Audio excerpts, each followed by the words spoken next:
Could also do binary color with that. And then we would need to mark the binary anyway. If we had multiple quantifications.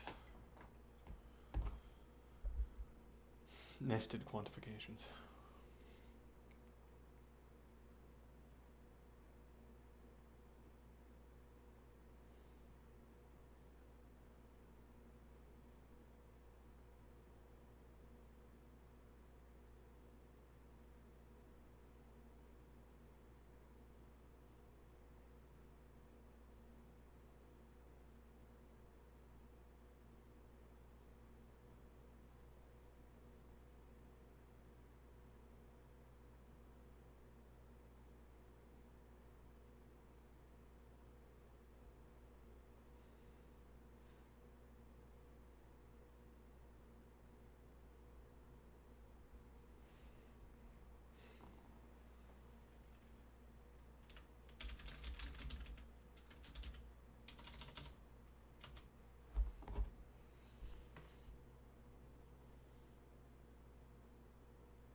Black is the correct color here.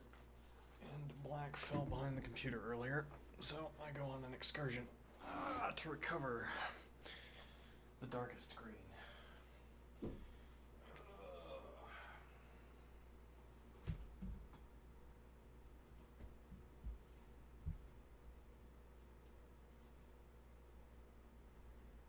Alright.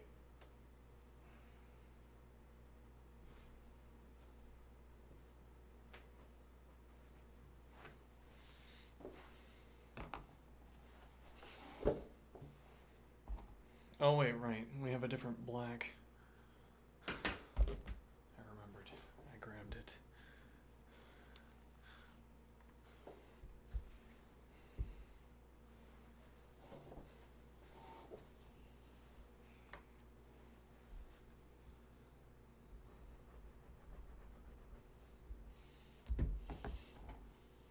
Dark and darker.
Yeah, I want to rewrite this out, but then I wouldn't rewrite this out more clearly. I gave too much space.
Do we use the color to mean... Can we use the color to mean any color?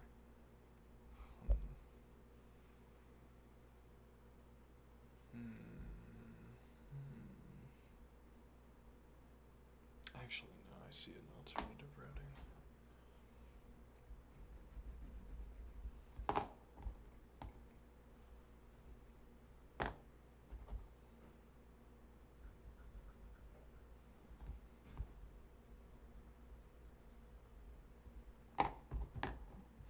Now, anybody in chat? I haven't checked in a while. Alright.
There was a theorem that we never cleared up, a lemma that we never cleared up.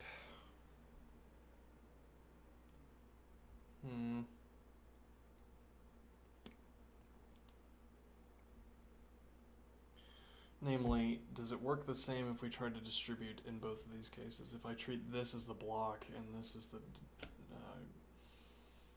separated, or if this is the block and these are the separated, does that have the same output?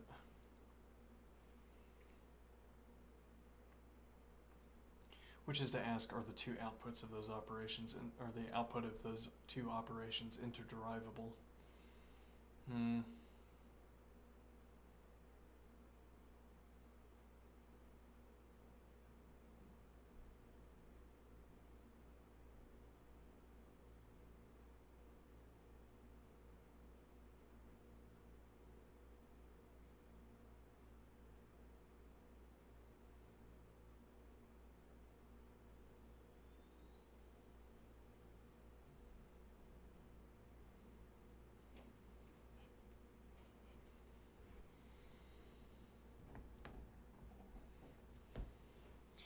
I am more confident that we can take this routing, and so this is what we're going to do.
We can get Pine Green back out.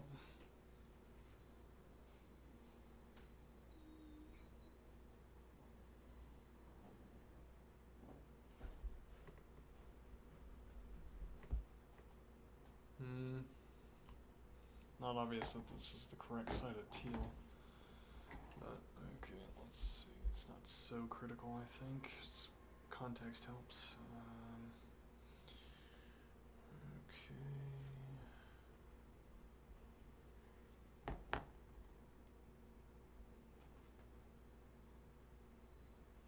And then actually,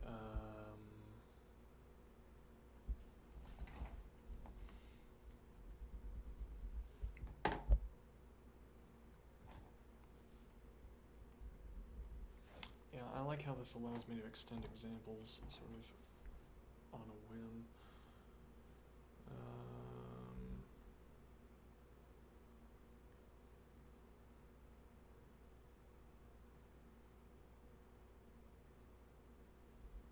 And this extended example is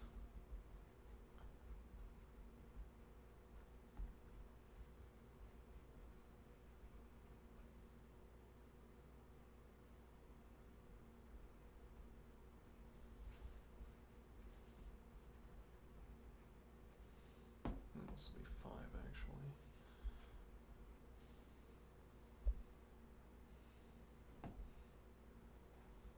Let's do 6. 5 looks too much like S.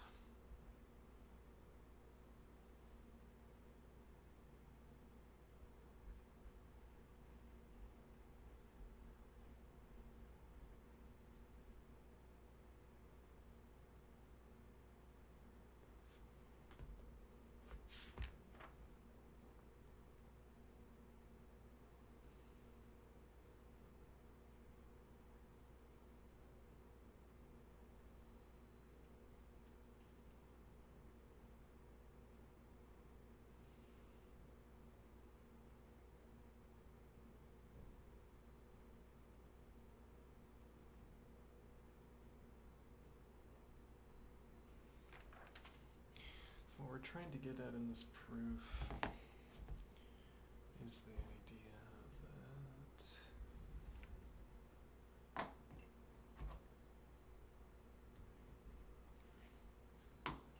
these three terms do not have the same truth value, but how does the system reveal that to me? How does the system inform me that I have committed an error? That one of these assertions is false.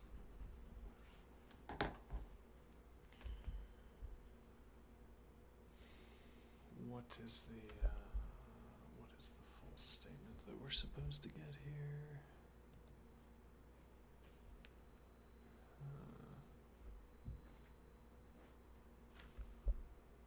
Okay.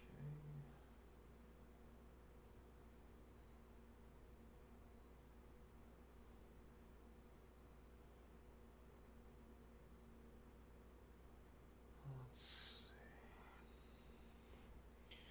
So I want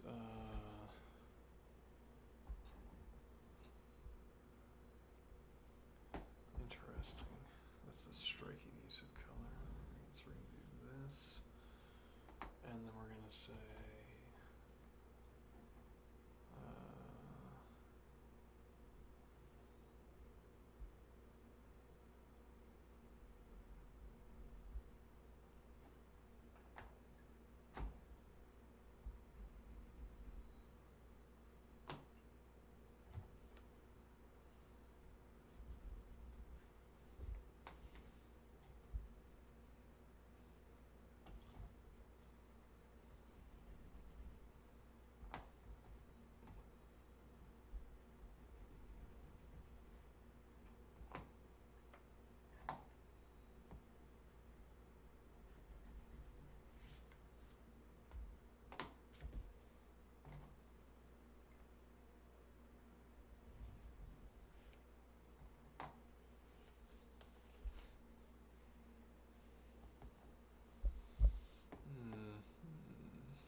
why do I think that's going to help? We'll see. Maybe it won't.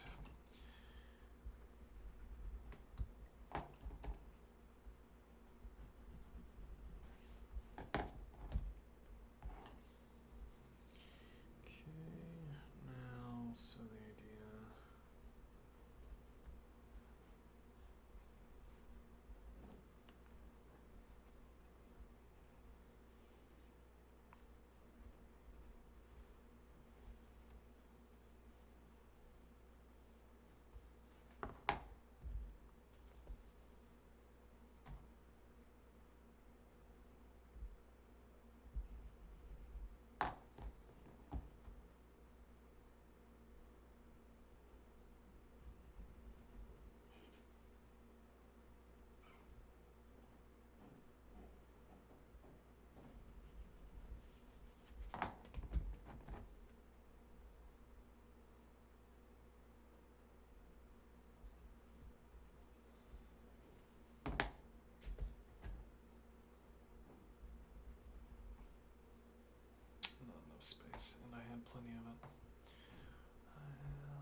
Yeah, there was a better way to do that. But the notebook management error color. No, it's my least favorite. No. Because of association. Alright, now. You know, we could get really quick at using a ruler with tick marks on it instead of my clear straight edge. I could also, no, this is a fancy idea. I could also carve tick marks into this glass. Interesting idea.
Oops.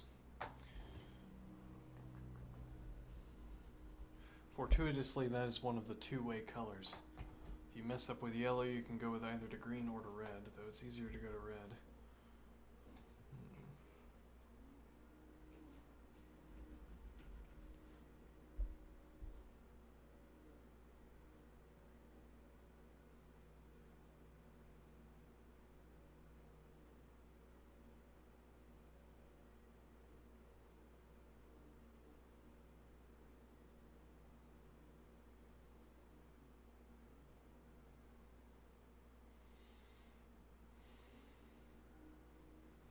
This is a mistake, and it is obscuring my point.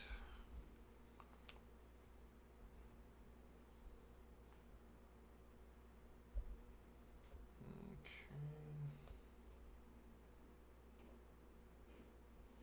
This is correct, and then not 3 is known to be. Okay.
Maybe I should look into building 4th and Racket. Oh, I could probably zoom in here, right? That's our domain-specific language that we're going to be learning. Or rather, we're learning how to make, albeit not so regularly as we should, but we're learning how to make a domain-specific language. Alright. 4th. In Racket. Let's see if there's any potential there for efficiency. Let's see.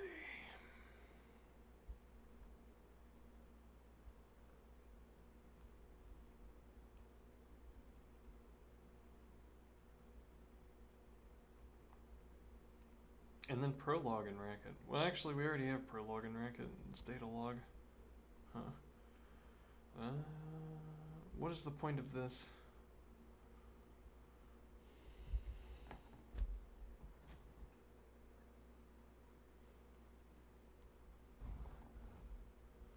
That is a contradiction. Similarly, this is a contradiction. This is not a contradiction. I will merely note the coloring.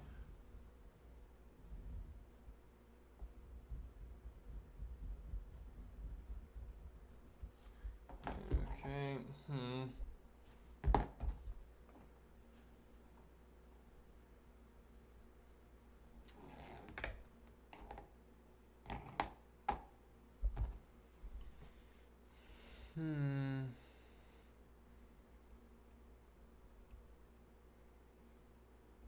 What is the idea?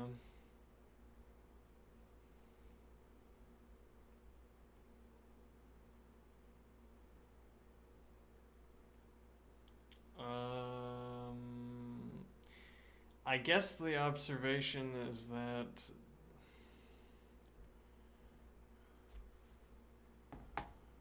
so we have let me think here.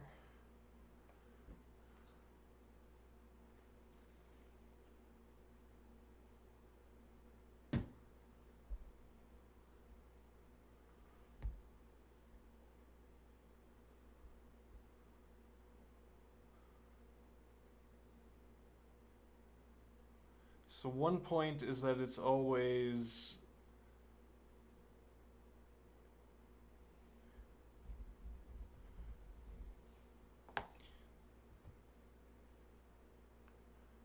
let me say here. So it's always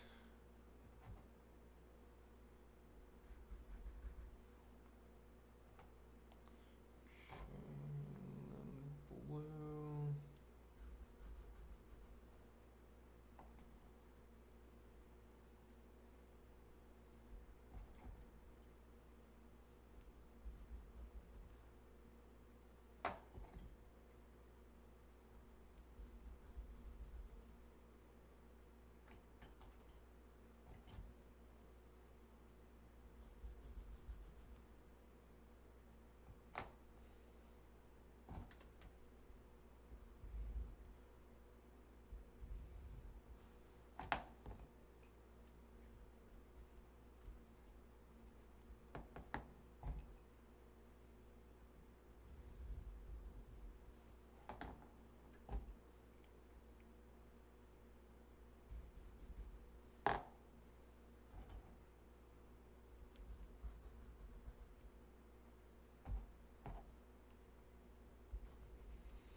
Alright, so now the color.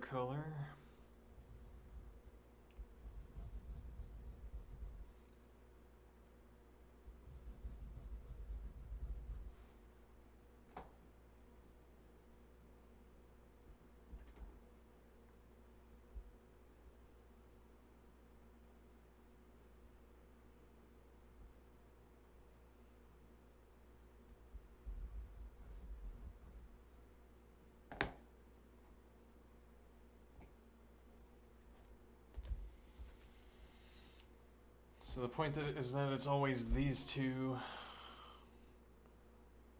that cause the contradiction. Also, this is or.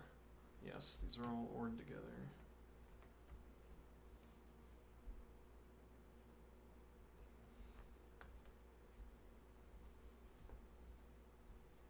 Oh, yeah. These are all ORed together. Okay, and what does that mean?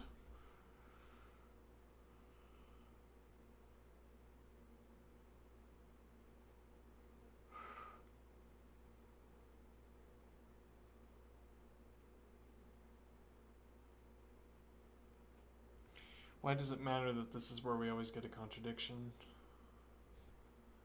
Well, if I had...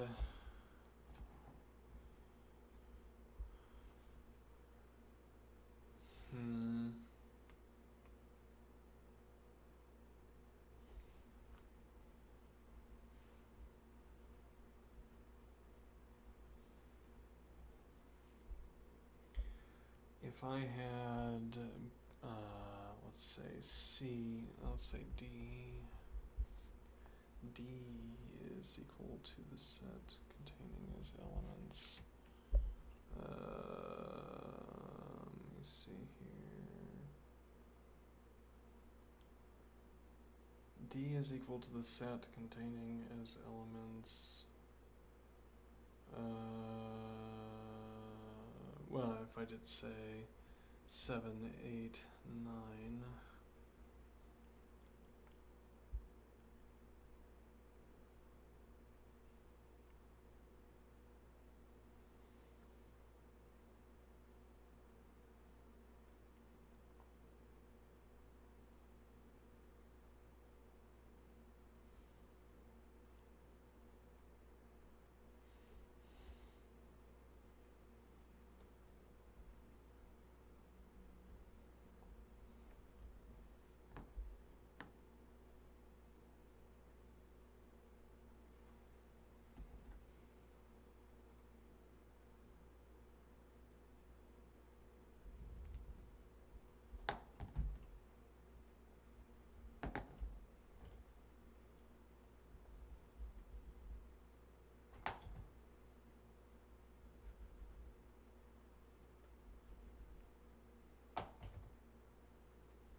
I guess the point here is that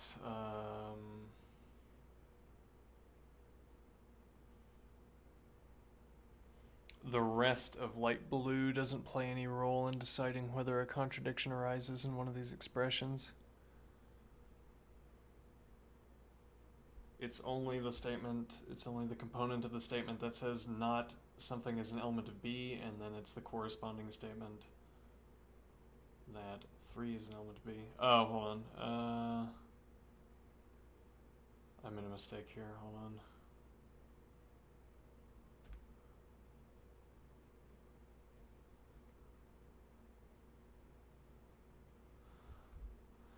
Yeah, it's a little bit off. This, it's not always the blue position.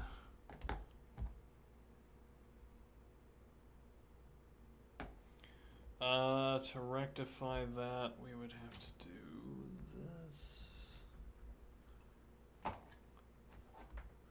To make right.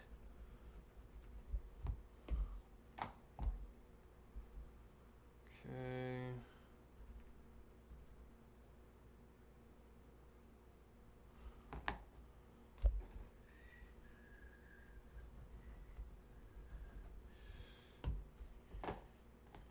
So actually, the first here would be, if we're in numerical order, the first here would be green, would be this grass green. So this, okay, and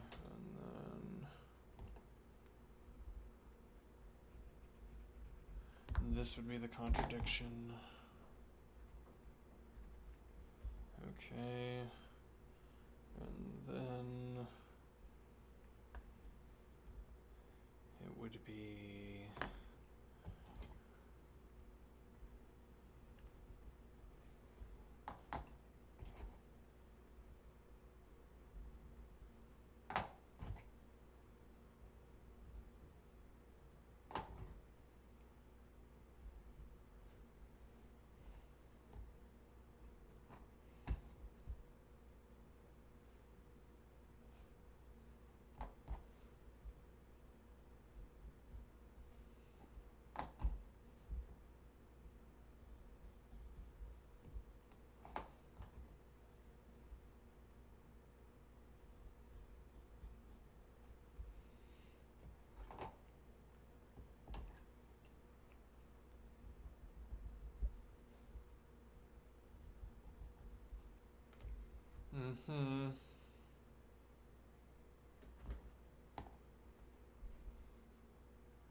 so the point is, right, that it's only the blue, it's only this light, well, hold on.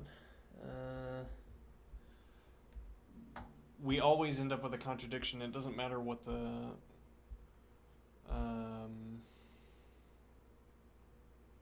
it doesn't matter what these two expressions say, x equals 2, x equals 3.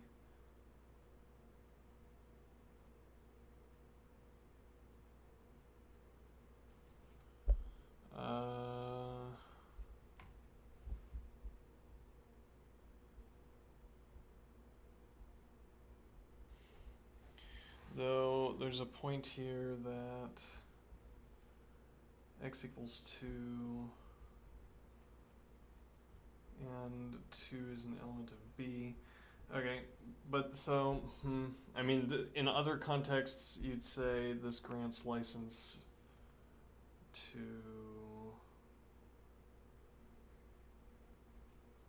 say there exists an x such that x is an element of B. Okay, but you already get that out of saying 2 is an element of B and 3 is an element of B and 4 is an element of B. This would be more like saying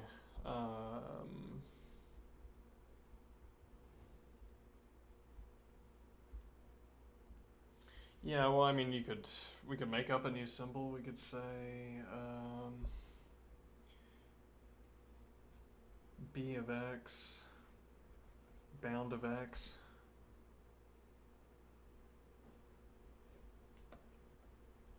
Or maybe we do the there exists symbol, and then we do the other side as well. And now the point of this would be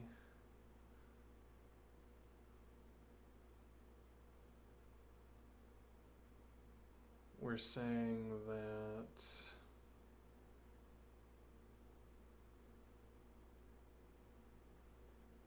as it were, the x we've been talking about is an element of B.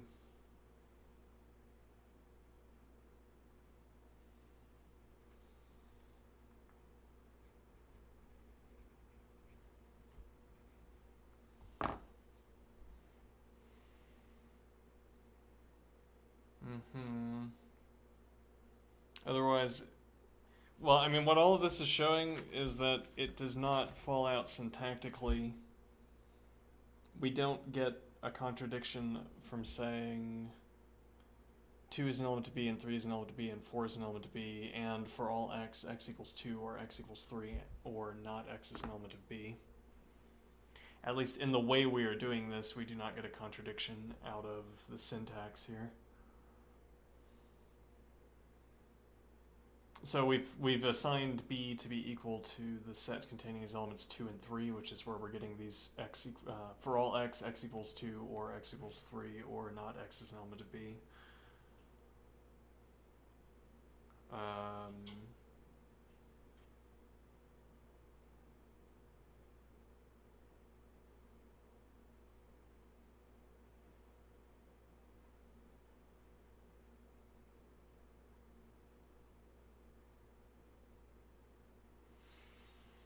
Well, so this was our attempt at crafting the expression, crafting an expression capable of saying that, well, capable of delineating the finite values that are in a set. Okay.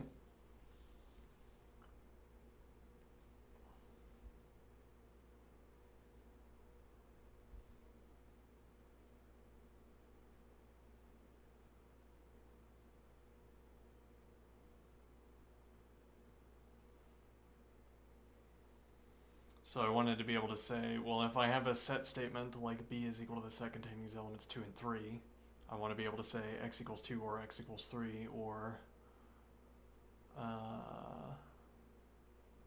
rather, I want to be able to say for all x, x equals 2 or x equals 3 or not x is an element of B. Okay.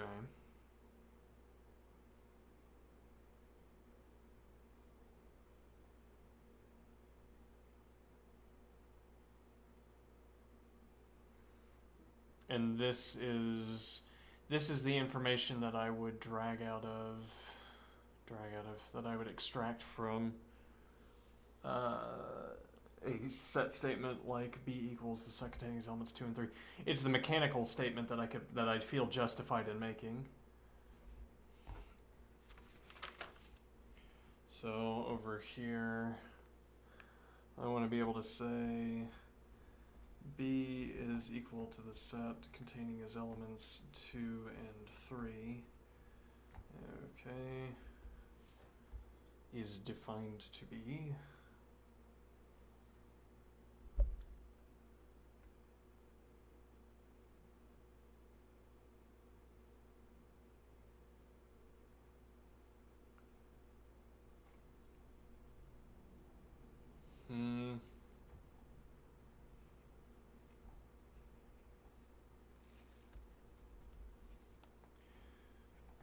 X equal for all x.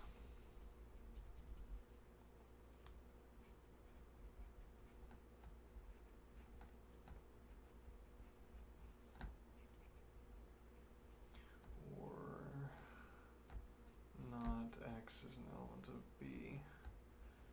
Now what we considered low yonder page, what we considered is that it doesn't make sense to distribute this quantification to saying for all x, x equals 2, or for all x, x equals 3, or for all x, not x is an element of B.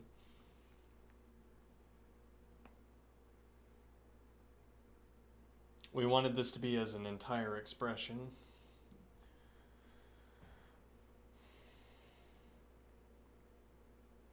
Well, and if nothing else, we could take the conditional equivalence and say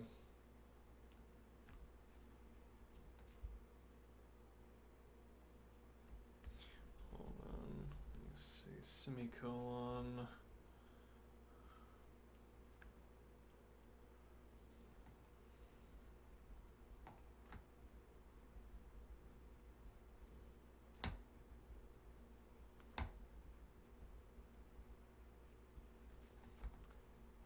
Is interderivable with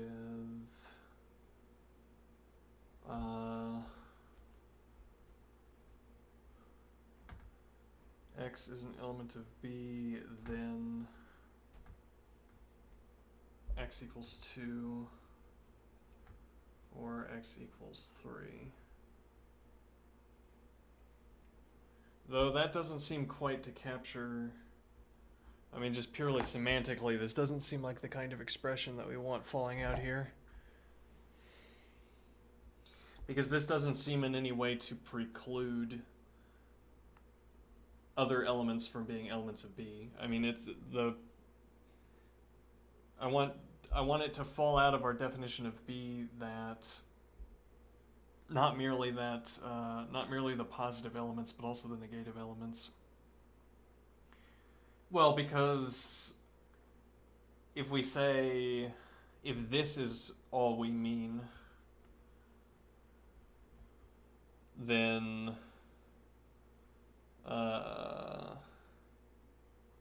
let's see.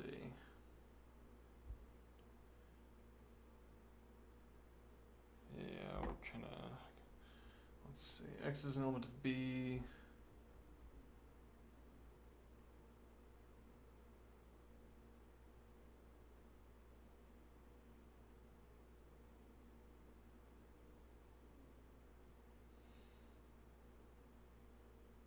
Well, so if we said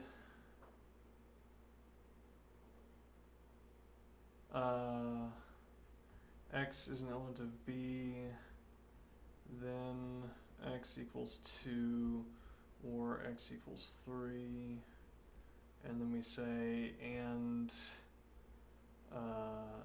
4 is an element of B.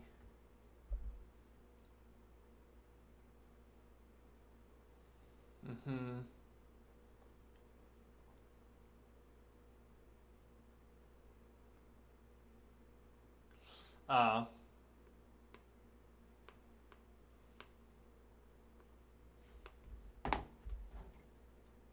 Hmm.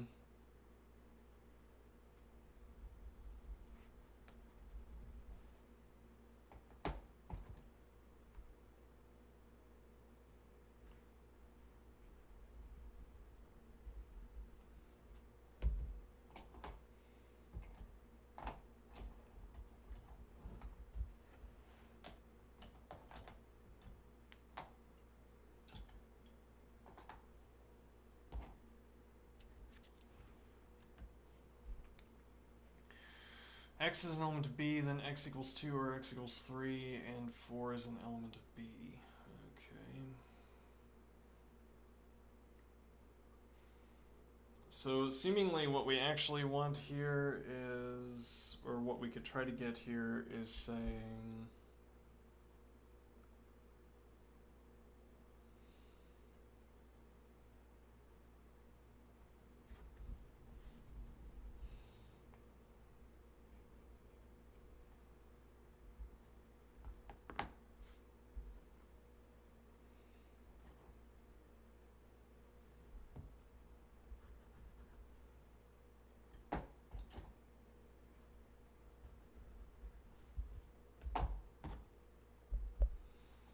so we say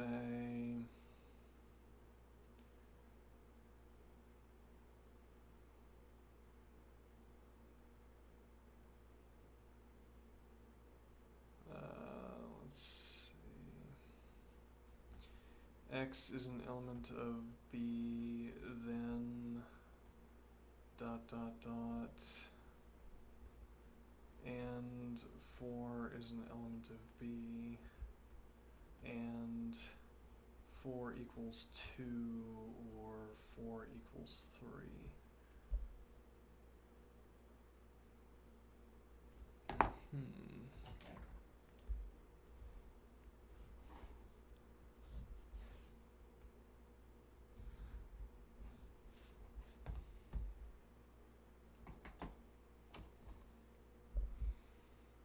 Okay.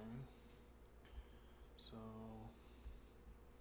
X is an element of B, then X equals 2 or X equals 3, and 4 is an element of B. Okay. Is this interderivable with, I guess we'll underline this with goldenrod to indicate that this has some kind of sort of proof-based significance here. What we're saying is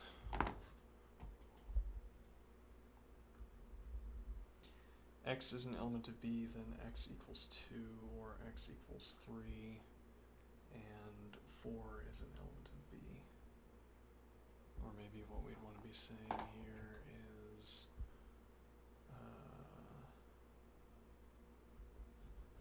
oh yeah, okay, we can do that. 4 is an element of B, X is an element of B. Okay, so this would be a syntactical choice. Syntactical choice that makes pretty good sense, I think. So we have X is an element of B, then X equals 2 or X equals 3, and 4 is an element of B. Okay, then I would want to say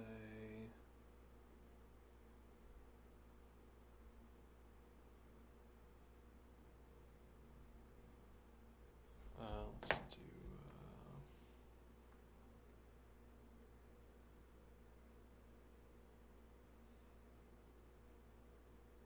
we should have gone to green, that was bad.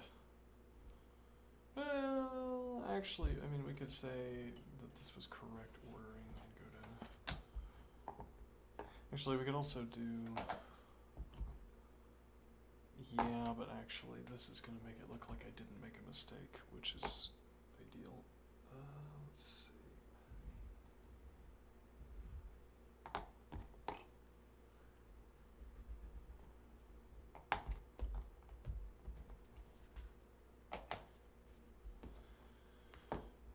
Actually, need those colors again. Okay.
Alright, so I guess I just have to ask myself if this is a reasonable syntactical step. I have the conditional statement X is an element of B, then X equals 2 or X equals 3. And now, and 4 is an element of B. So I take the, so I'm keeping this true green. I'm keeping this true green statement. I don't want to get rid of it. Like, I don't want to complete the reaction, as it were. Which I feel justifies keeping the biconditional.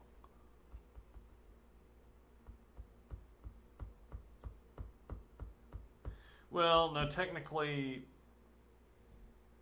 I think I'll do this point and scratch.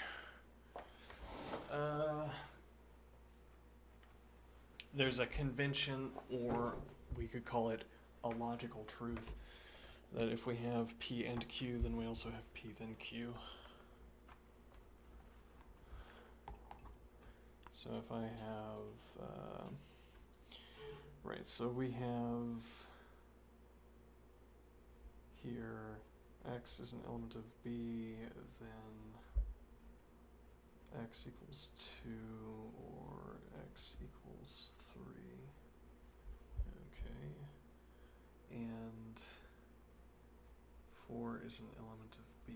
And we're using this to justify, well, now so we say this is biconditional, this is interderivable with 4 is an element of B, and 4 equals 2, or 4 equals 3. Okay, and now, what is the idea?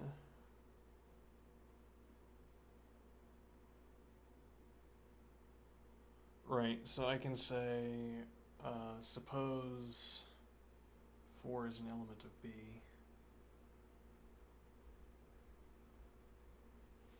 Okay. Then X is an element of B.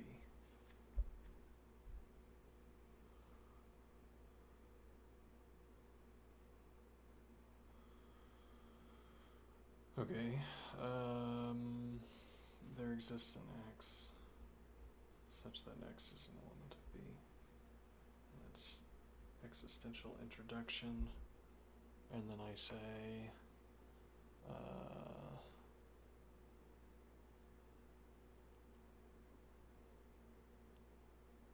right, so this assumption that always struck me as strange when reading the logic book, but we say this is an assumption, and then we have premises. 4 is an element of B, and 4 equals 2, ... These are premises. Nevertheless, despite having this as a known truth, we assume that this is the case. Yeah, I think we could have written this out a little bit better, but whatever. There exists an X such that X is an element of B. Alright. And now I exit. What do I mean? I take the conditional introduction. Alright, this is just how logic works. Now I say... No. Okay, let's flip it over. Alright, so we're going to say... premise. We're going to write our premises out up here. And get this beautiful artwork off to the side. So we have the premise 4 is an element of B. Alright, and then we have the premise 4 equals 3. Okay, and then we have the premise 4 equals 2. No, that's wrong. We have this or 4 equals 2. Yeah, indeed. Or 4 equals 2. Okay, so I'll say premise. Oh, no, rather this should have been red up here. Premise, poppy red here. And then premise. Yeah, that's maybe not the best coloring I've ever done, but then, okay, what is the idea? So, now I say assume 4 is an element of B. Assume. Alright. Now, there exists an X such that X is an element of B. That's existential introduction.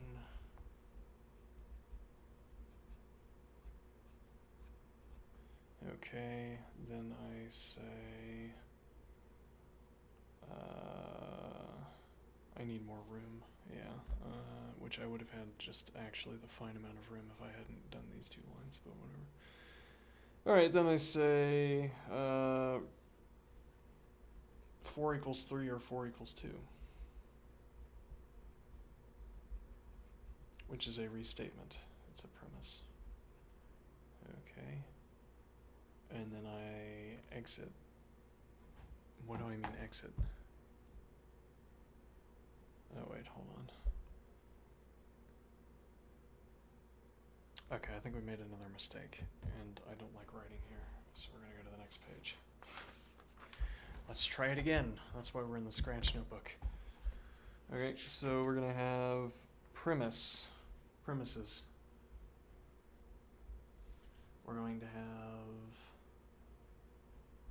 4 is an element of B, and then we are going to have 4 equals 2 or 4 equals 3. Okay, then what is the idea? Then the idea is that we say, so we can derive without pushing an argument, so note 4 is an element of B, that is a premise.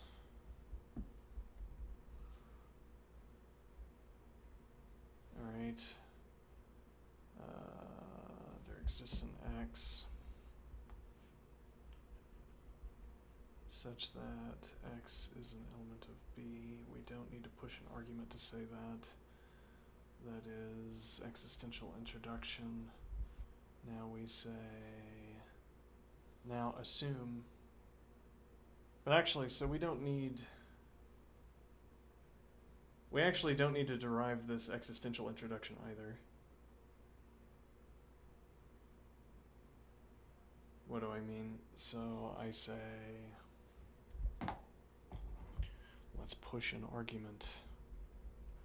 Okay, and that argument is going to be, there exists an X such that X is an element of B. Okay, assume it even though we know it to be true, which always confused me, to reiterate. Alright, now I'm going to say 4 equals 2 or 4 equals 3. Alright, that's going to be a premise. Okay, now what is the idea? Well, now we unpush the argument.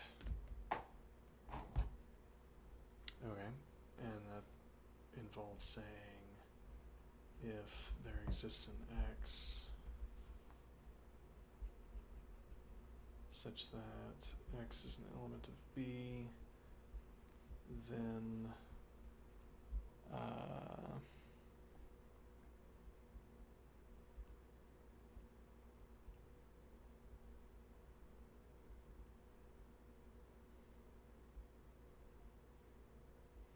well, then it would be specifically 4 equals 2 or 4 equals 3.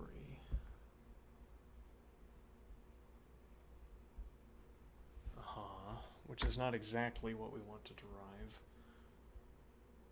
Specifically, we're asking whether this biconditional goes in both directions.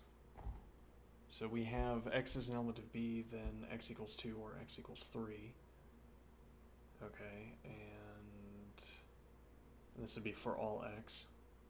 And then we say, and 4 is an element of B. Okay, then we're saying our solution to this problem we've been trying to solve for 10 pages or so is to say that this is what we're trying to get out of this. Okay. We take this condition and we replace this copy of X with 4. So now we're saying 4 equals 2 or 4 equals 3. Okay, and then we have notably an and-wise associative expression that is made into a contradiction by both of these two statements being false. Okay, but we're wondering, is this biconditional or do we have to step this down? So can we derive backwards? Can we derive in the other direction from saying,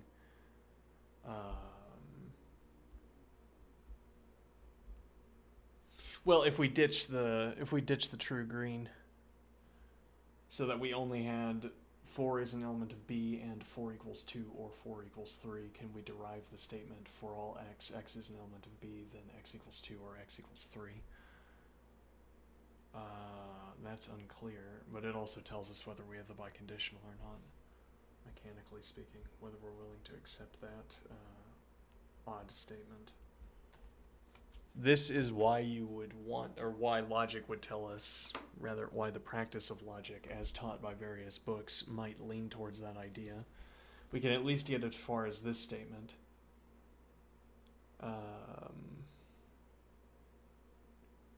There exists an X such that X is an element of B, then 4 equals 2 or 4 equals 3.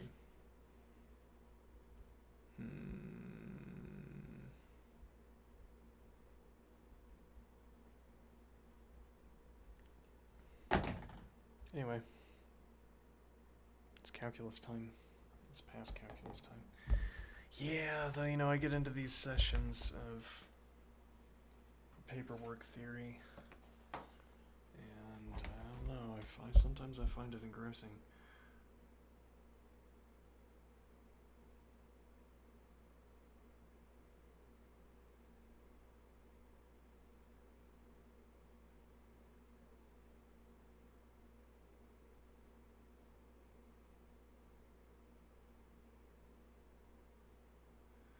Alright, now what? Yeah, calculus. Alright, I will take a break here, and then I will return.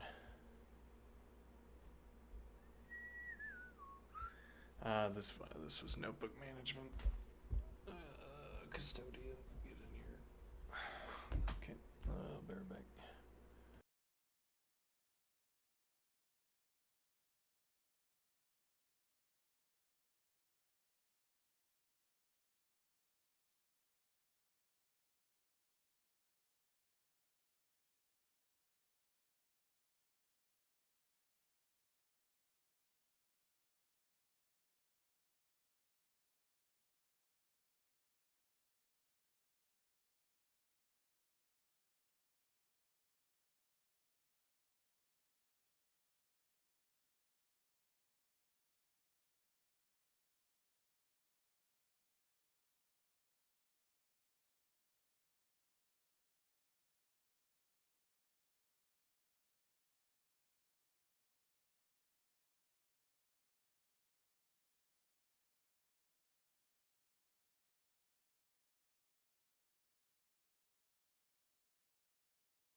legs. Let's see.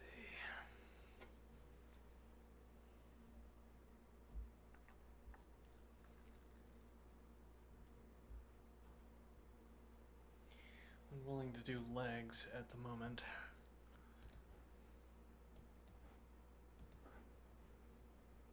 Mm-hmm.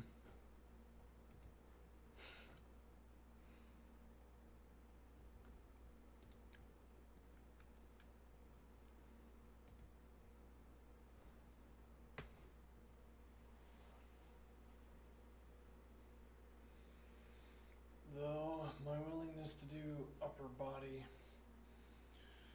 should maybe be more limited.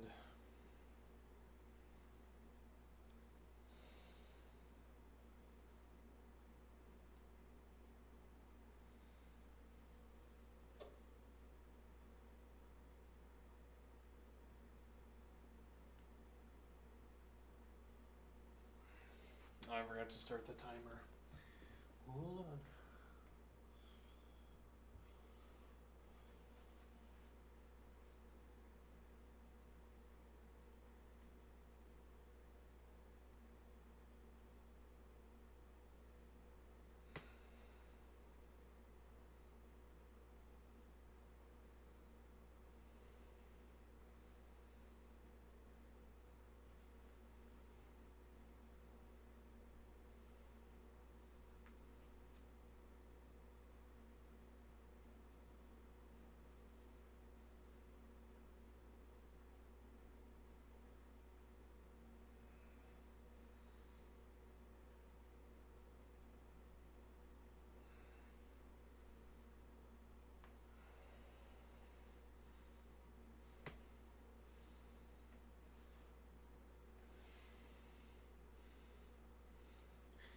If I made the foolish financial decision of acquiring a sword, I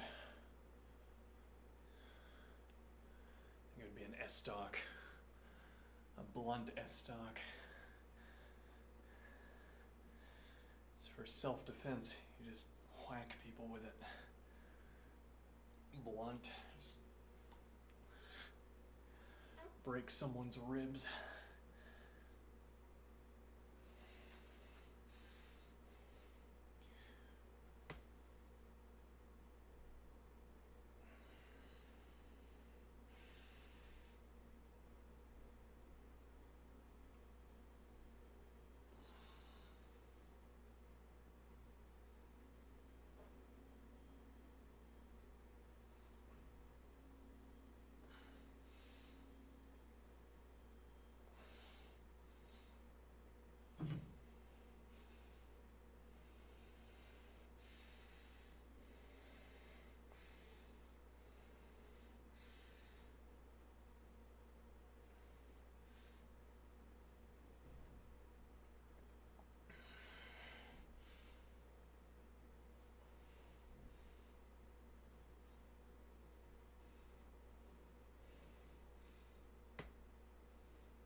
I feel like I'm going to overwork my upper body.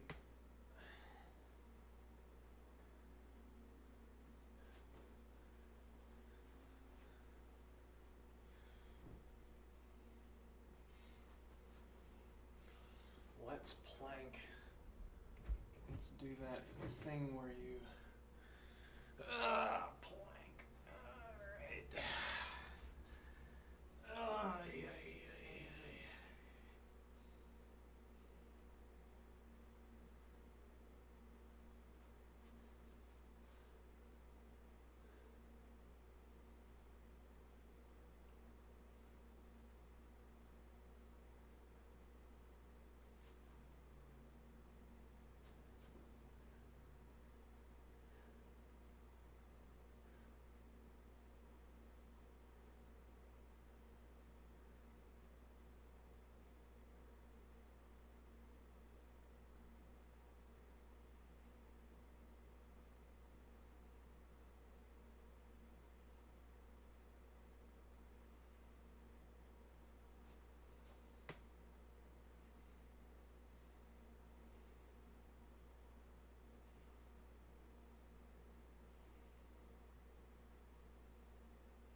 I know you can't confirm that I am blanking, but I am. I guess I get.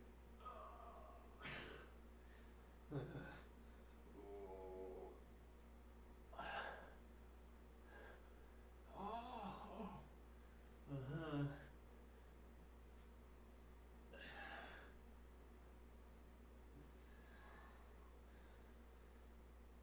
Actually, well, I know.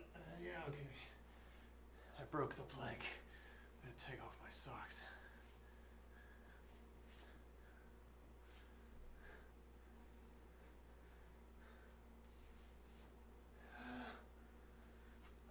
Okay.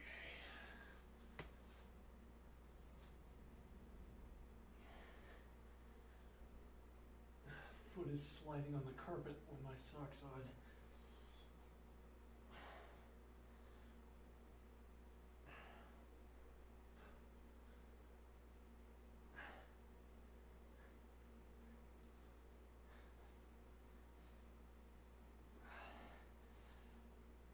Oh boy.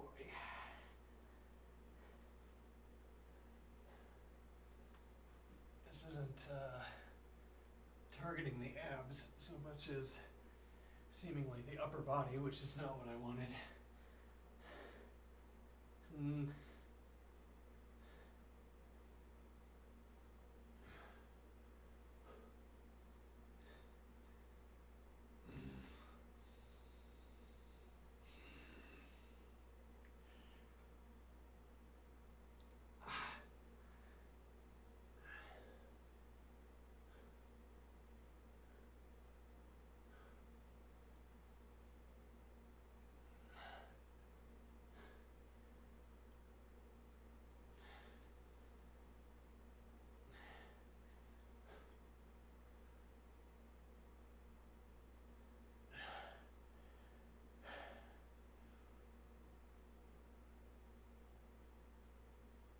Yeah.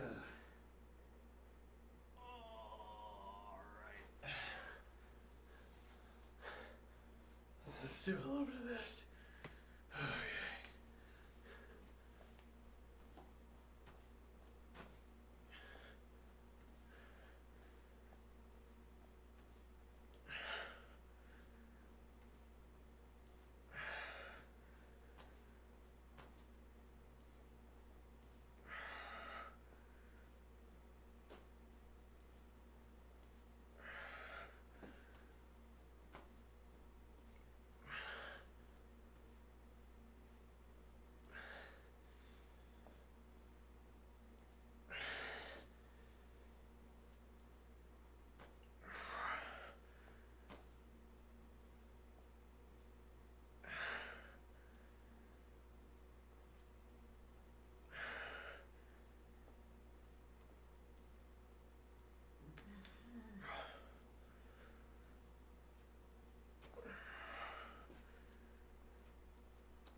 I don't have so many minutes of abs yet.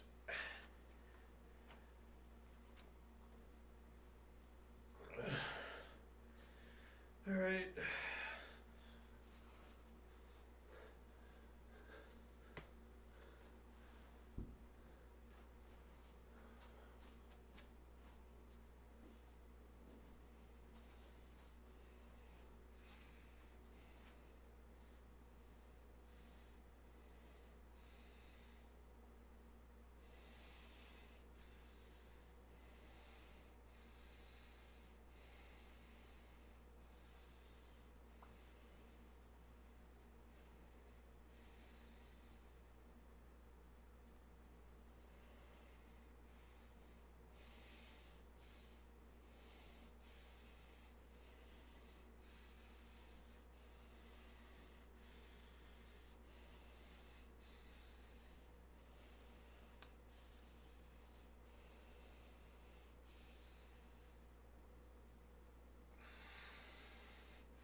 We discovered this earlier.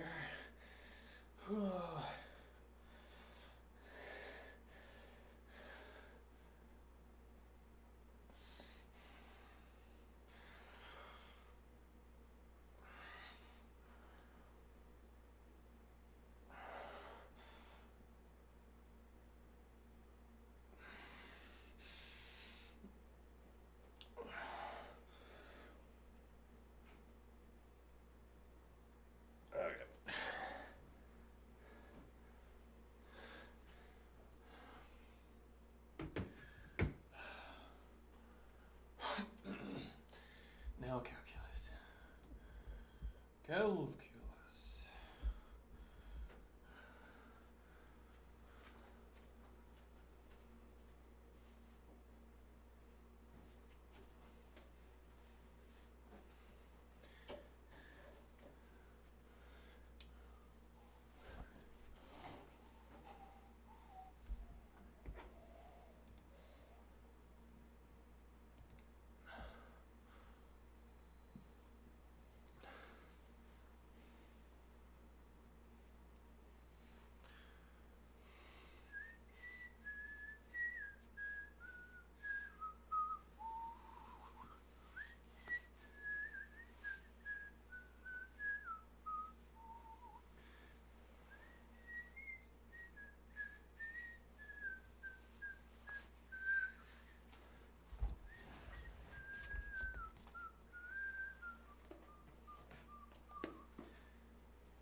Right, this was a strange observation, comparable, similar to what we were doing. Well, similarly weird to what we were doing in set theory. If I can recall it.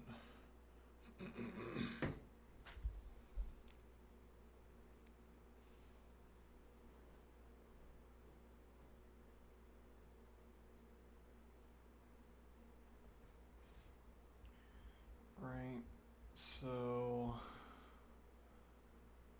in the red case, which was up here actually, I think, right, e to the y is equal to x plus or minus root x squared plus 1.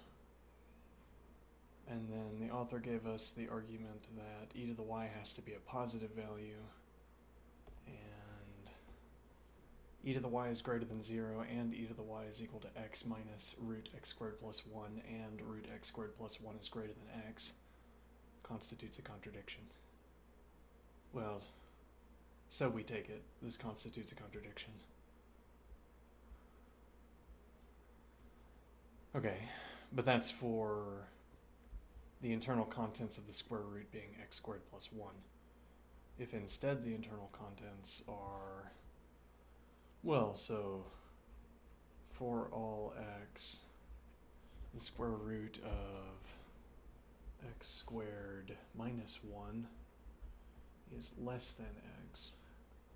Okay, so e to the y is greater than 0, and e to the y is equal to x minus the square root of x squared minus 1, and the square root of x squared minus 1 is less than x. This is not a contradiction. Okay.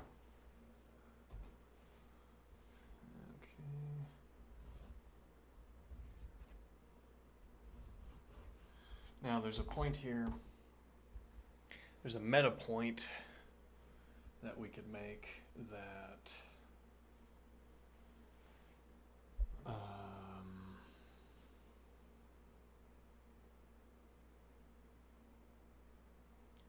this expression gives us the explicit logical form. What do I mean?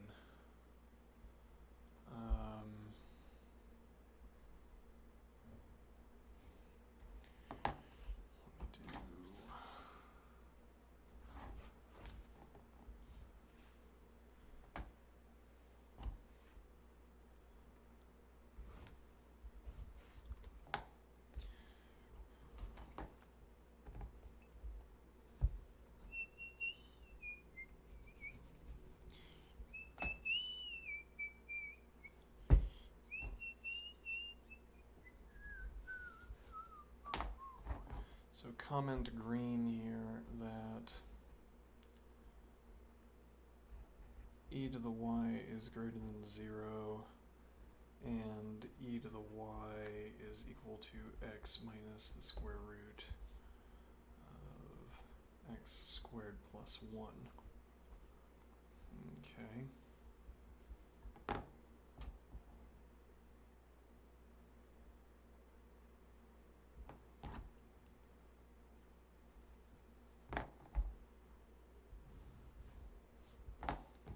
Is this not already a contradiction?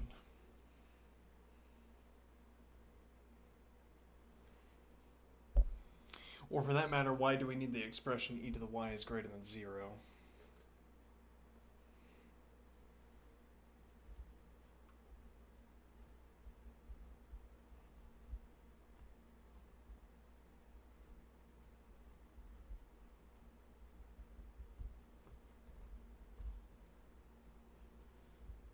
Yeah. X squared plus 1 and the square root of x squared plus 1 is greater than x. Alright, did this somehow become a contradiction when we added this last clause?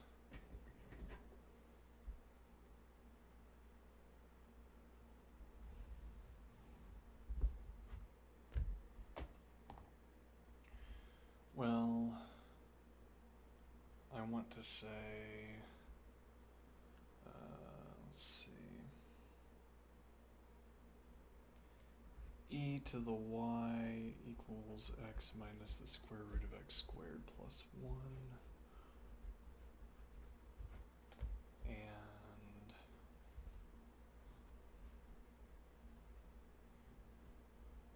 the square root of x squared plus 1 is greater than x, then, yeah, I don't know if we're ready to use crosshatches in this. I'm not yet clear on how proof works in this notebook. We've been using it all along, but anyway. So e to the y equals x minus the square root of x squared plus 1, and x squared plus 1 is greater than x.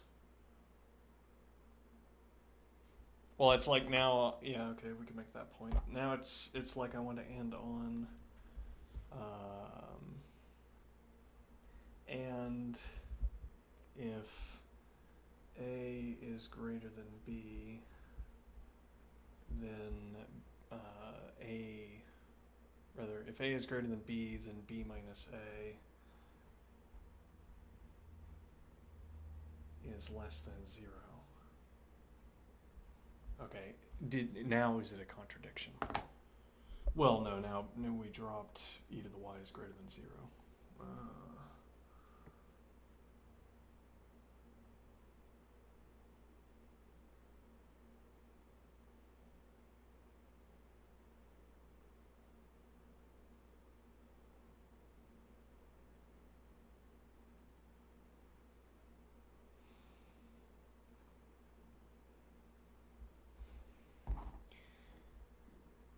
And e to the y is greater than 0. Ah, now we have it. Now we have our proof.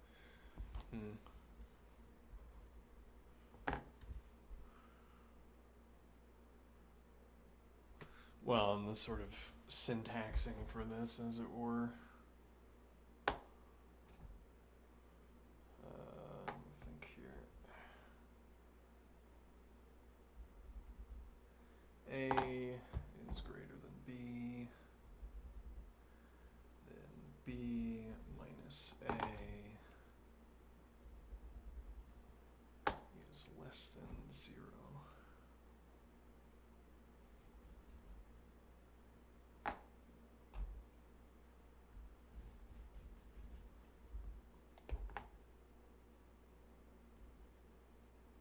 And then I guess this would be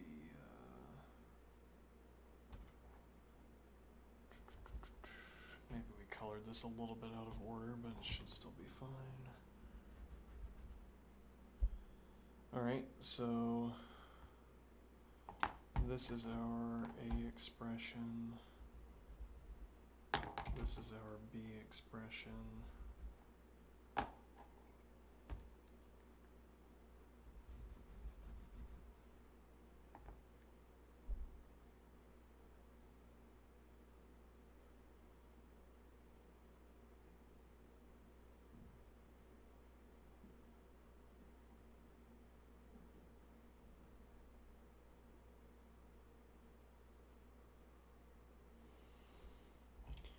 And now we get this.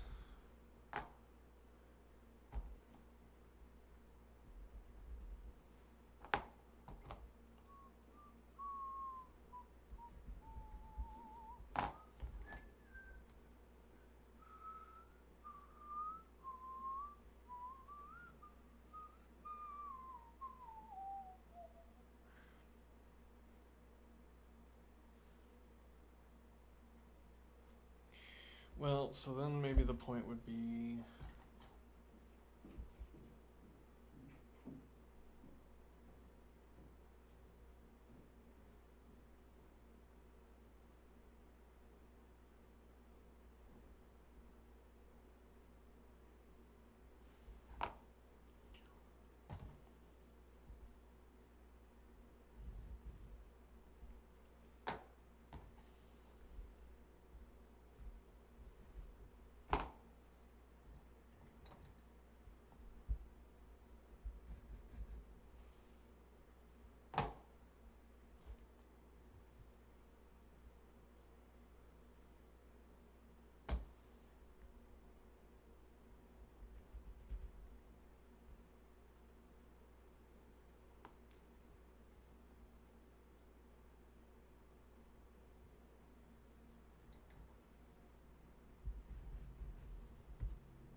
so now what we want to say. Yeah, I'm oscillating between veneer of rigor and actual rigor. Is this fake rigor? Or alternatively, is real rigor just a variation of fake rigor? Is this rigor? I don't know.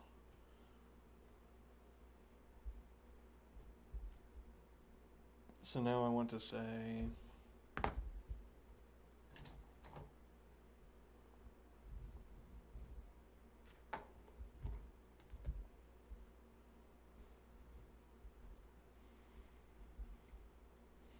e to the y equals phi.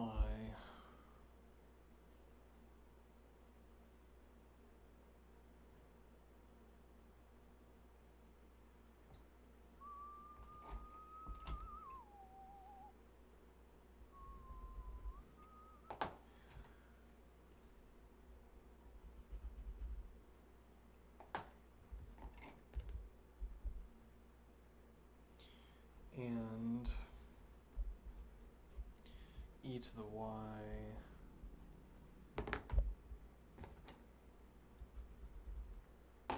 is greater than 0.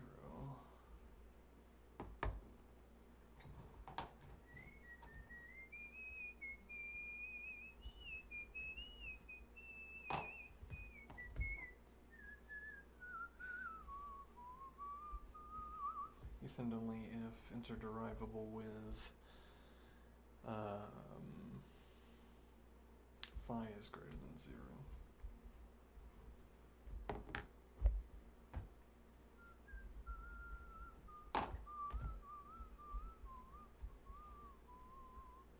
So now we have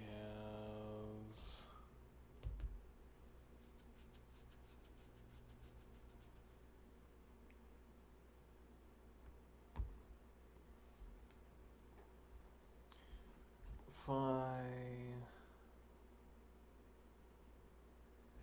is equal to b minus a. Okay.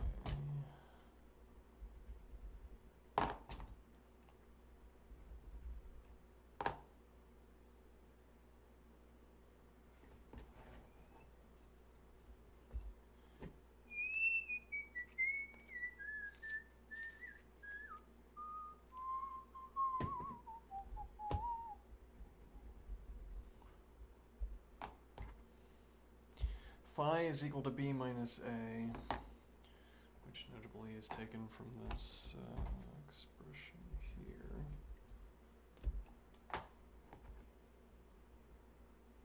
And b minus a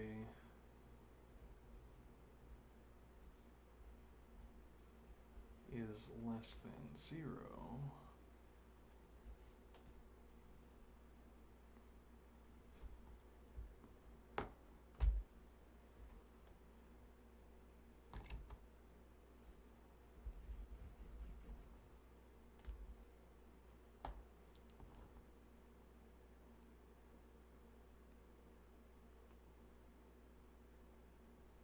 I'm not sure this is interderivable. We'll just give ourselves the forward facing.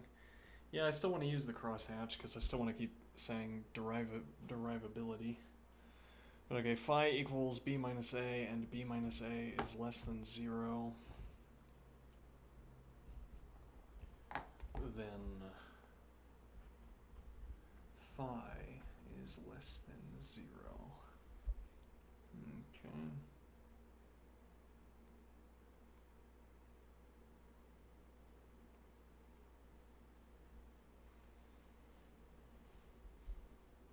I'm losing control over my colorings. But we have semicolon, we have e to the y is equal to phi. Okay.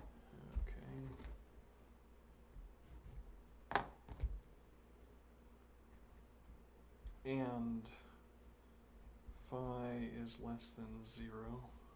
Okay, this probably deserves some coloring. Yeah, but I don't know, I'd be guessing. So maybe violet. Or maybe a darker shade of green, I don't know.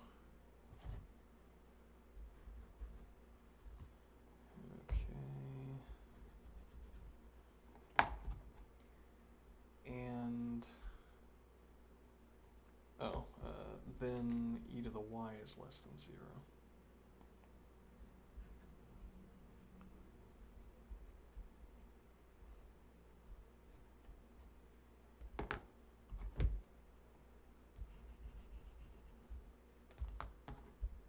Semicolon, e to the y is less than 0, and e to the y is greater than 0. Okay. A contradiction, if ever there has been one. To be sure. No one would claim that this is not a contradiction.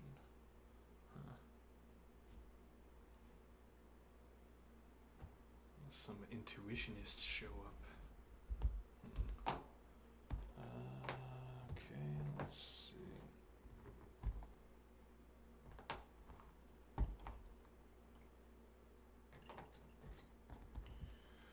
Okay, and that's the end of some kind of proof. An overly exaggerated one, maybe.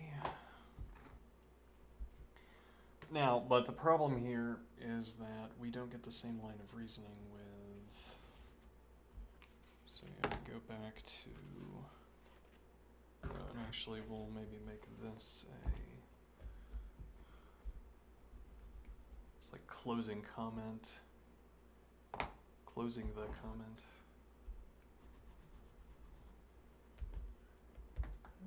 Okay. And now we go back to comment orange.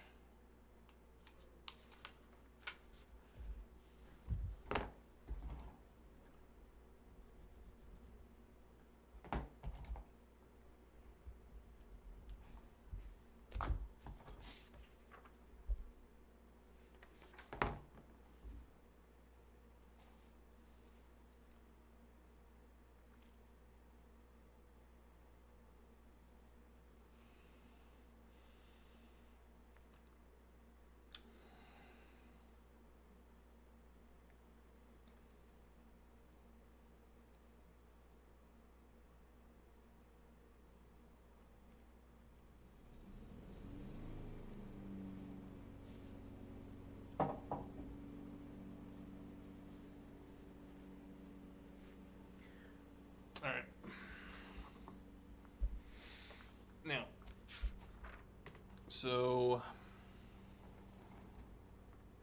so this is asking one of the questions this is posing, but this is too jumbled up, partially because we use semicolons as separators here. But part of what this is asking is, when, as it were, does this statement become a contradiction? E to the y is greater than 0 and e to the y equals x minus x squared plus 1.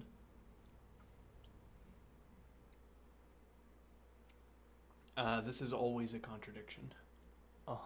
It begins as a contradiction. And yet, is it an understandable impetus to want to continue introducing additional expressions until it is more obviously a contradiction? Here we have e to the y is greater than 0 and e to the y is less than 0. Which curiously is not p and not p. Because p, not, so I suppose, the negation of less than is not greater than, it's greater than or equal to.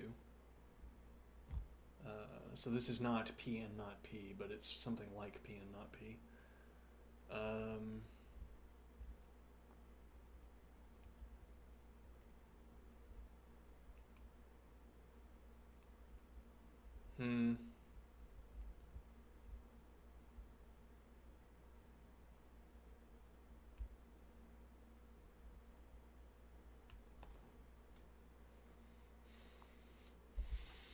So this observation again is that, right, I want to keep adding terms until a contradiction appears obvious. I think that's an interesting enough point. I'm not saying anything new with these additional expressions either. But okay, that's kind of a jumbled mess. Fine, let's go back to orange comment, which says...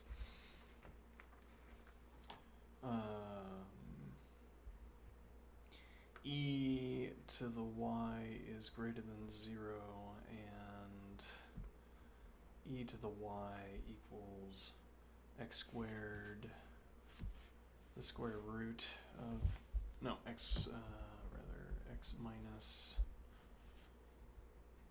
the square root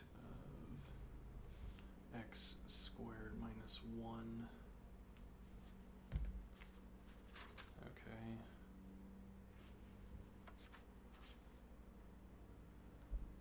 And notably, for all x, x minus the square root of x squared minus 1 is less than, is greater than 0, rather.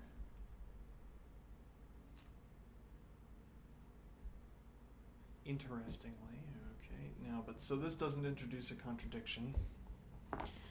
Alright. So this is merely a restatement of the last comments. Now the question is, what do we want to do with this observation?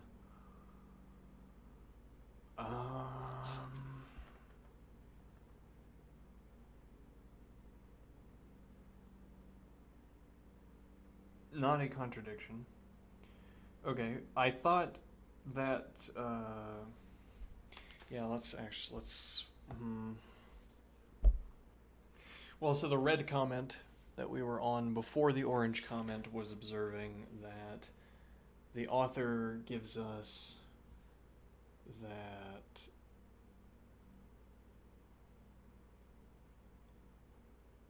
right, e to the y is greater than 0 and e to the y equals x plus root x squared plus 1, or e to the y equals x minus root x squared plus 1. And we negate this expression. We say this is e to the y is greater than 0, and after distributing through, and e to the y equals x minus root x squared plus 1. This is a contradiction, because this value is negative and this value is not. Okay, and that seemed like a cop-out to me, because I thought that, well, because that doesn't make the decision for us over here. But, no, yeah, it doesn't make the decision for us. I mean, so the other point would be, Yeah, actually, if we go back to... Yeah, we could call this... Let's see, comment... red, teal. Okay, where... we should have something to indicate that I went back. So this is comment red, and then turquoise.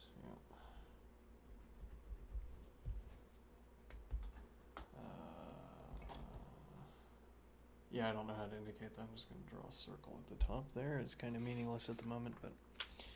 Alright, so now comment red turquoise, or teal rather, here is going to say e to the y is greater than 0 and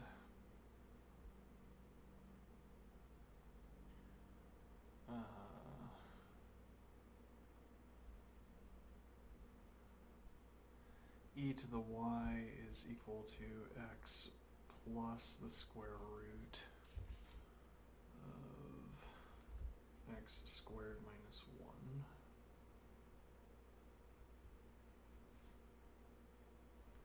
Don't want to leak any math there. Or e to the y is equal to x minus the square root of x squared minus 1. Okay, neither of these are contradictions. Okay. These will both happily compute.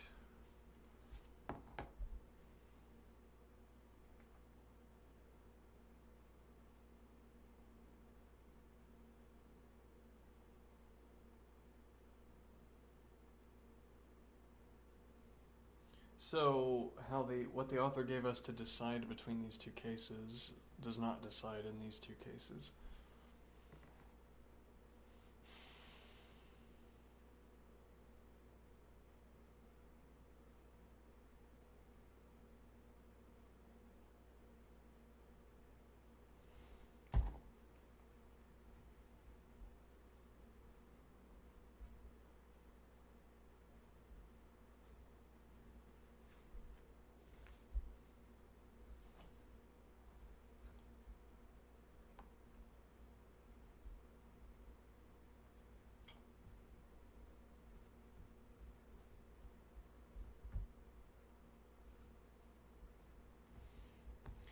Alright, now I need a color that says neither of these is a contradiction.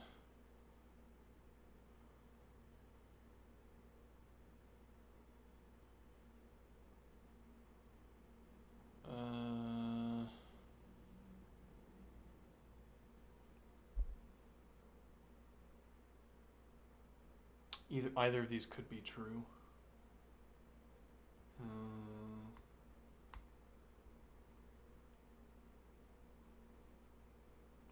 Yeah, I mean, obviously you wouldn't want to use is true, because that's not what it means when you say could be true.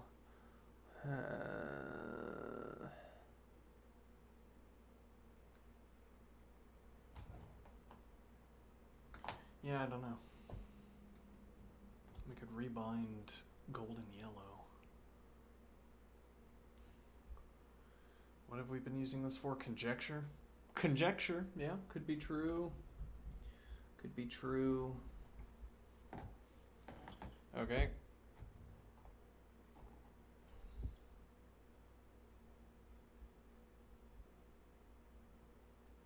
Well, and that would be because for all x,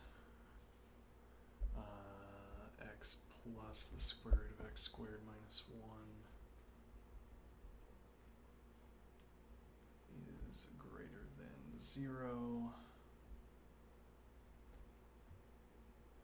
and x minus the square root of x squared minus 1 is greater than 0.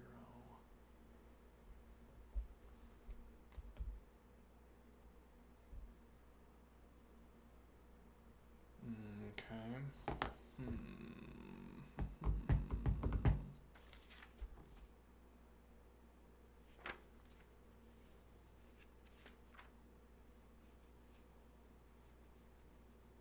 And where does that take me? Well, so this is our definition for cosh. The H cosine. Cosine H. Okay, and let's see. Well, so if we have cosh of H, one moment. So cosh of X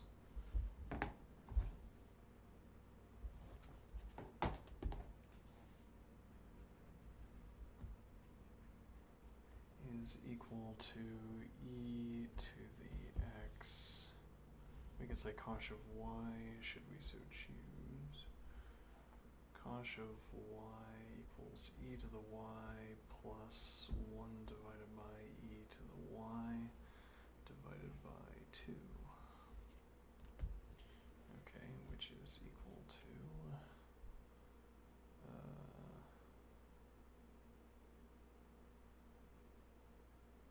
well, it would be x plus or minus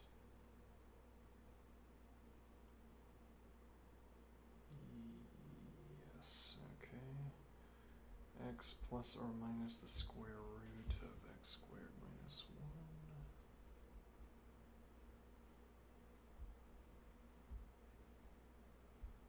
1 plus 1 divided by x plus or minus the square root of x squared minus 1 divided by 2. Okay.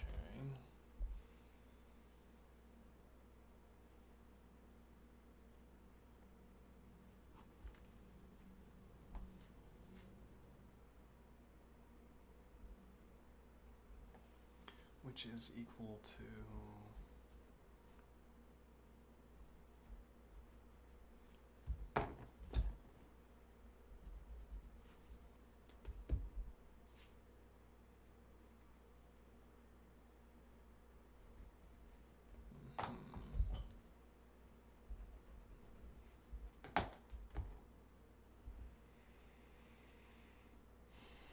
now, let me think here. So this is going to be equal to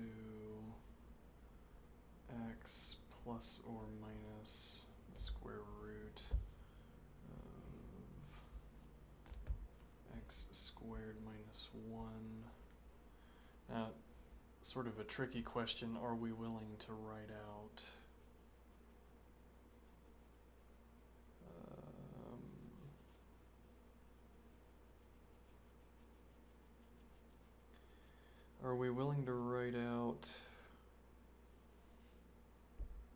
let me think here. So we could write squared here. We need to, yeah, well, I'll finish writing this and do, yeah, okay. X plus or minus the square root of x squared minus 1. That's a little bit overboard there. Okay, close bracket, plus 1. Let me do, let's see, poppy red, and then I will put orange. Alright, and then I will put Spanish orange, and I will put true green, poppy red, and then I will put Spanish orange there, and I will also put Spanish orange, x plus or minus the square root of x squared minus 1.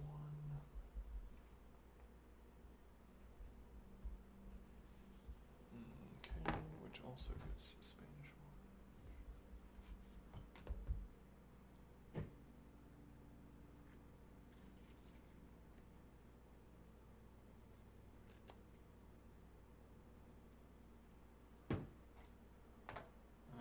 wiped out my color ordering up here, which is going to slow me down in the long run. Let's do the efficient thing here and get some colors back in order.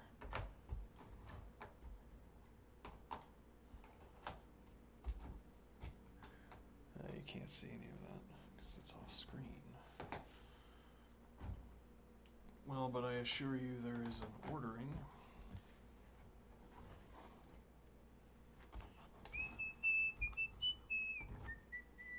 Actually, I could put browns between the greens and the blues maybe, but yeah. Alright, now, let's see.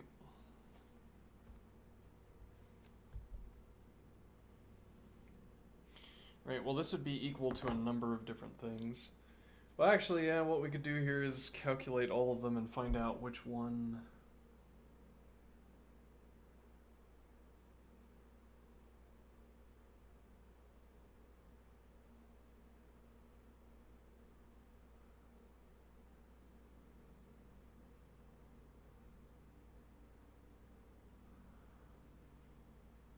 Wait a minute, this is not, in fact, what we were supposed to be doing. Rather... Yeah, this might be a notebook management error. Or rather, this might be a routing error. I might have to end up knocking that out, though. Instead, what we're supposed to be doing is saying e to the y is equal to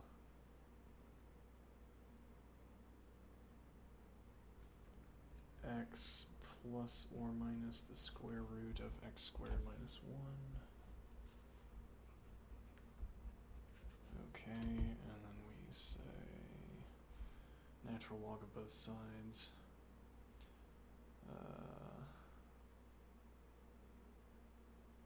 Yeah, colon, sure.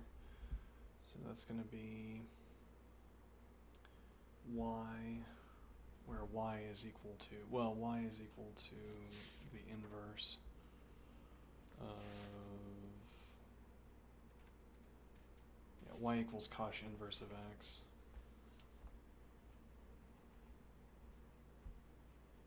Which is in turn equal to the natural log of x plus or minus the square root of x squared minus 1.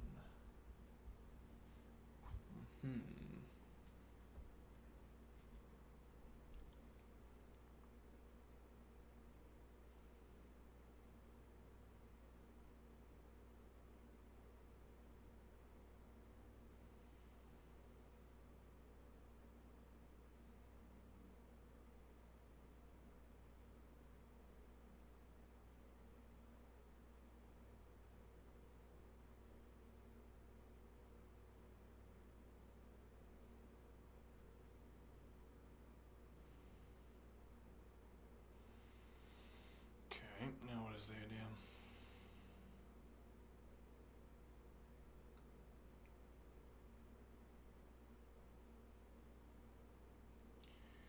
Unlike in the other case, we can do...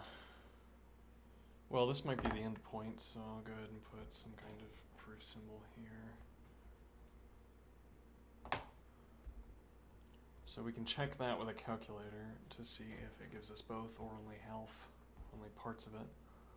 The calculator would be correct, notably, because, well, this is a convention about what this function is supposed to be. So a calculator, the keen storer of conventions, would be able to tell us what this is supposed to be. Alright, so, but there's this point that this is, let's see here, the natural log of x plus or minus the square root of x plus 1 times x minus 1. I don't think that actually gets us anywhere. I don't think we can transform this any further.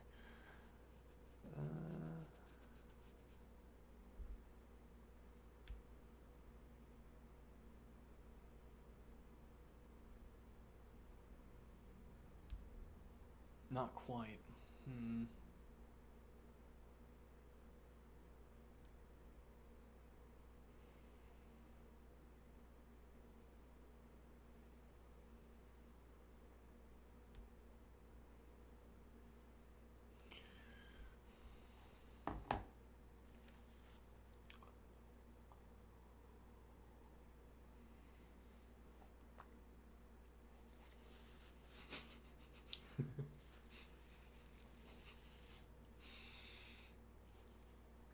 drinking a non-alcoholic Bloody Mary,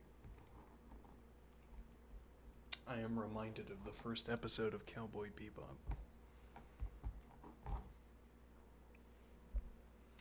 I want to make a Bloody Mary, but I'm all out of tomato juice. I want to make a Bloody Mary, but I'm all out of cumin, black pepper, red pepper, curry, chili powder, garlic, onion, potassium salt, soy sauce.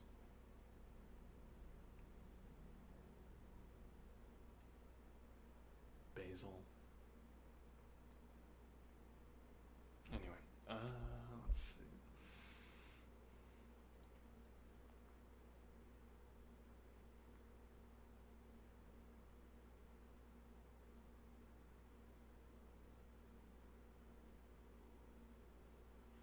Alright, yeah, let's look at this in the graphing calculator. Alright.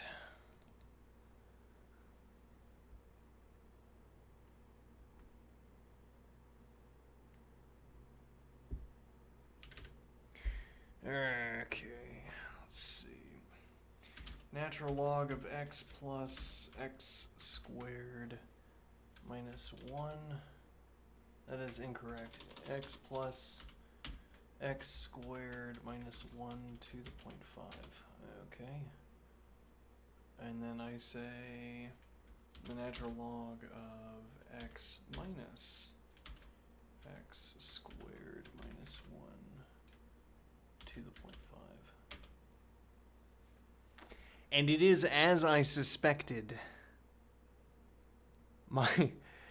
How keen, how subtle. It is as I suspected. The author gave us a bunk explanation. Well, I mean, if you try to extend... So this is what all of this has been showing. If you try to extend the author's argument... If you try to extend... if you try to extend the author's explanation for why you can discard the negative case, it does not extend to the cosh. It does not extend to this function. Because the only justification the author gave is that x, so e to the y must be greater than 0, and x minus root x squared plus 1 is less than 0. Okay, that is not the case for x minus root x squared minus 1. E to the y is greater than 0, and e to the y equals x minus root x squared minus 1. Rather, we should be looking at this expression. Okay, so we had this OR expression. Okay. Let me see here. No, we don't have any color precedent, I guess. Well, I'll make a quick invocation of binary.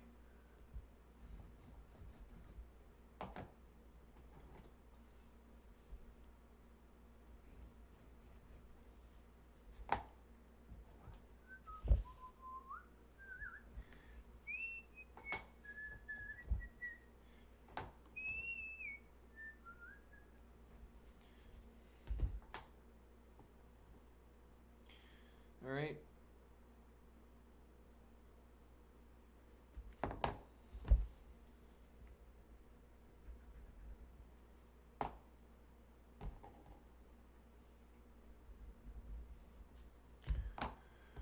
So neither of these is a contradiction. Both of these are possibly true, which is what we've denoted with our color. That it also we denoted this with the color we also use for conjectures. Not for nothing. So neither of these are contradictions. Okay. And yet we still must restrict the function. Well, and it's not a function. That would be the problem if you don't restrict the range. It's not a function at all. Yes. Though, you know, we have operators for this nowadays. I mean, Racket has defined values, for instance, where you can get more than one value out of a function. Well, no, not out of a function. Yes, but I think the point here is...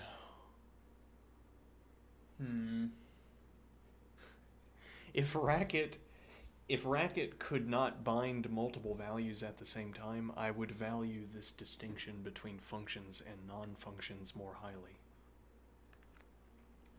As it stands, Racket can define more than one variable at a time. So what do I care whether this is a function or not?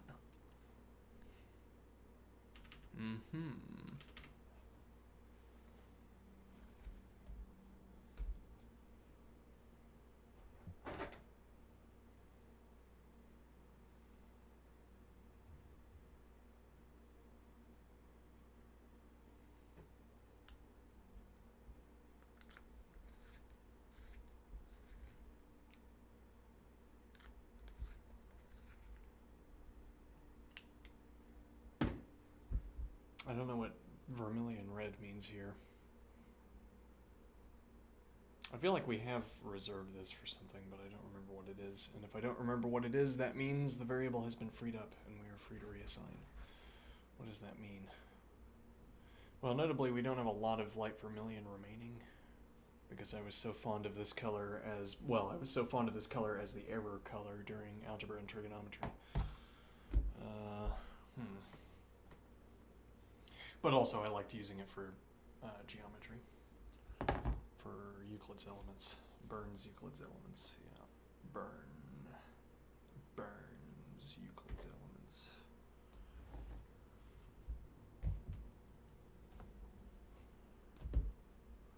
Maybe I should go back and do Burns Euclid's elements again.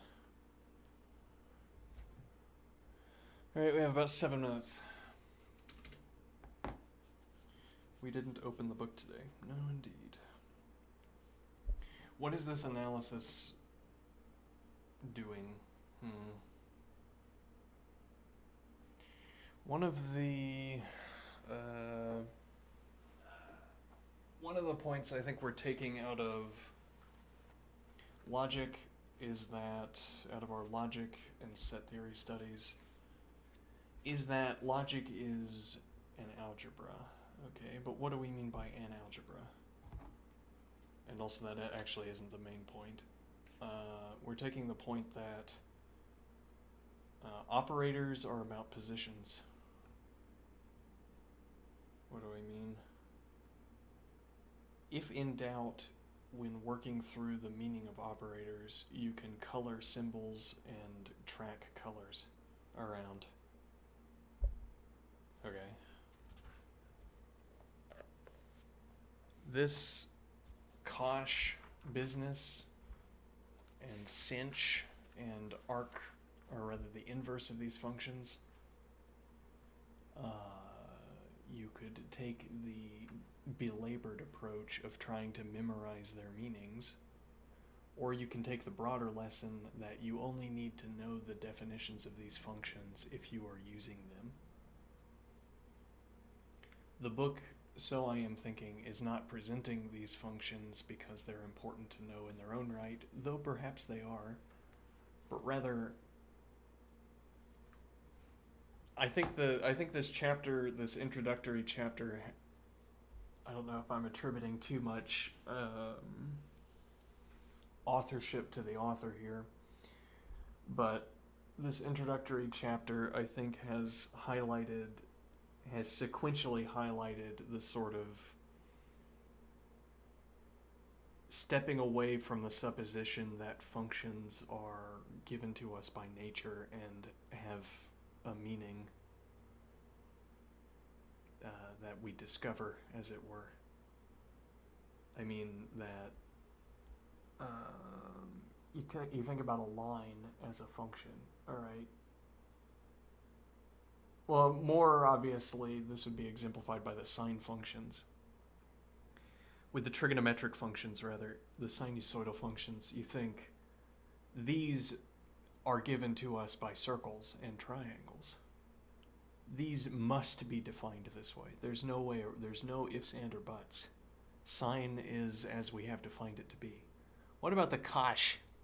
You think the Kosh had to be this way? You think? Do you suppose nature gave us Kosh? Maybe it did. I don't know. I don't know what the author didn't offer any justification. Maybe even the strongest evidence for this interpretation of the chapter. Just out of the blue. I mean, well, yeah. Well, because we didn't cover them in algebra and trigonometry, right? The author gave, I don't know how much of an explanation. The author might not have given much explanation about the trigonometric functions either, but they didn't require much of an explanation because you're anticipated to have covered algebra and trigonometry before this, I suppose. So you have the trigonometric functions where the lack of comment on how they are derived is expected because we studied them in the previous course. But then we get to Kosh. And now if you had followed along in the typical pattern of algebra and trigonometry, you would give an explanation. Here's a new function type. Here's a new function. Here's why we have it. Here's how we derive it. And you go on and on about the context within which this new function is used. Okay, none of that. I still don't know what Kosh is about. No idea. I merely know that there is an equality that we have. There's a series of equalities for these non-trig functions, these trig h functions. Okay, and you can work with them in a similar way to the standard trig functions. That's all I know about them. Okay. And if I'm going to perform analysis in a way, that's all I need to know about them. I don't need to know additional information. Okay, this is analysis. Well, maybe, I don't know. I assume it will get more complicated.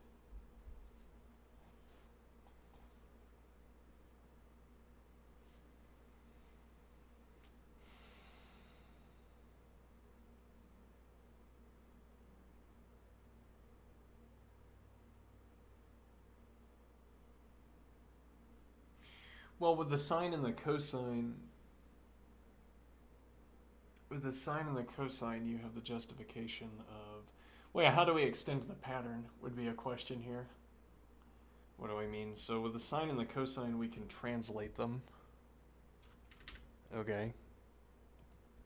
And they fit into one another, as it were. Is the same true of sinh and cosh?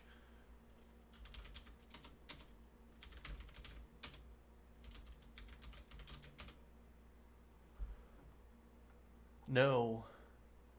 Huh.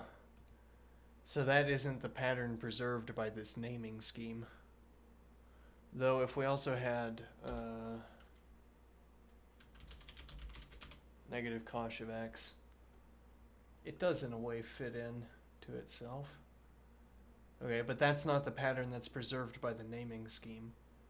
So if we next had, as I fancifully imagined last time, sine j and cosine j, it wouldn't be that we translate one to obtain the other. Huh. So what is essential to the sine-cosine relation? I don't know. Not this, apparently. Well, okay. I'll call it there. Have a good one. See you.